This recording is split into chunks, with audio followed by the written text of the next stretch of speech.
සංගීත සීසන් 2 කතාවට ආදරය කරන ඔයාලව ගොඩාක් ආදරෙන් පිළිගැනීමට කැමැත්තක් තියෙනවා. ඉතින් මම අද කතා කරන්න බලාපොරොත්තු වෙන්නේ මෙන්න මේ වගේ කාරණාවක් සම්බන්ධවයි.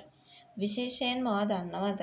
ඒ තමයි අනිවාර්යෙන්ම දැන් අසේල වගේම සුරංජිත් එකතු වෙලා බලහත්කාරයෙන් මේ දේවල් කරන්න උත්සාහ කරෝතින් මොන වගේ දෙයක් වෙන්න ඉඩ කඩක් තියෙනවද? ඉතින් එහෙනම් වීඩියෝ එකට යන්න කලින් මතක් කරනවා මේ වගේ වීඩියෝස් දිනපතාම බලන්නට අනිවාර්යෙන් උනන්දුවක් තියෙන කෙනෙක් නම් එහෙනම් ඔයාට පුළුවන්කම තියෙනවා මගේ channel එක subscribe කරලා මාත් එක්ක එකතු වෙන්න.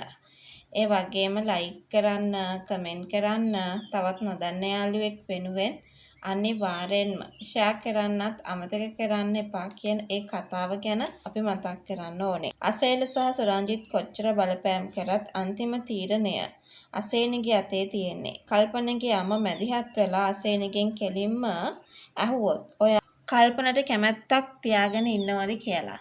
ඇත්තටම එහෙම කැමැත්තක් නැත්තම් දෙන්න විවාහ වෙලා තේරුමක් නැහැ කියන කතාව ගැන මෙතනදී කතා කරාවි. ඉතින් ඒ විතරක් නෙමෙයි. තව දෙයක් අපි මේ වෙලාවේ කතා කළ යුතුව තියෙනවා කියලයි මං ආට හැමදාම අඬ ඉන්නේ නැතුව අසේන එතනදී දැඩිව ප්‍රකාශ කළොත් මම කල්පනට කවදාවත් ආදරය කරන්නේ නැහැ. මගේ හිතේ ඉන්නේ මහී විතරයි කියලා කල්පනගේ අම්ම කුඩම්ම කෙනෙක් වුණත් ඒක අහක දාන්න බැරි වේවි.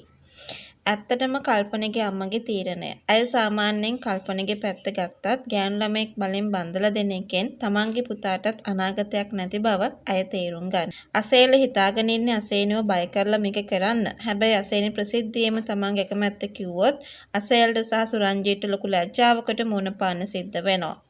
අසේනි තමන්ව ප්‍රතික්ෂේප කරපු එක කලනට දරා ගන්න බැරි වෙයි. අසේනි තමන්ව ප්‍රතික්ෂේප කරපු එක කල්පනට දරා ගන්න බැරි වෙයි. හැබැයි ඒ වුණාට කල්න මේ වගේ දෙයක් කරන්න වෙන හේතුවක් හින්දා නෙමෙයි. ඒක ඇත්තටම ලොකු සතුටට හේතුවක් වේවි. ඉතින් කොහොම වුණත් තමන්ගේ වචනයට පිටින් ගියක අසේනිව තවත් හිර කරන්න බලයි. හැබැයි මේකදී කල්න මැදිහත් වෙලා මේ හැමදේම වෙනස් කරයි.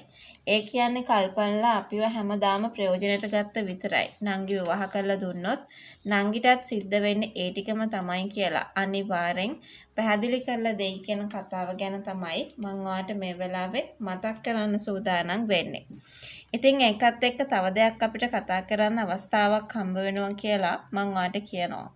ඒ කියන්නේ කල්පන සහ අසේනිව එකතු කරන්න හැදුවත් ඒ කිසි දෙයක් සාර්ථක වෙන්නේ නැහැ කියන කතාව ගැන අපිට මේ වෙලාවේ කතා කරන්න ලොකුම chance එකක් තියාගෙන ඉන්න පුළුවන් වෙනවා කියන කතාව ගැන මතක් කරනවා.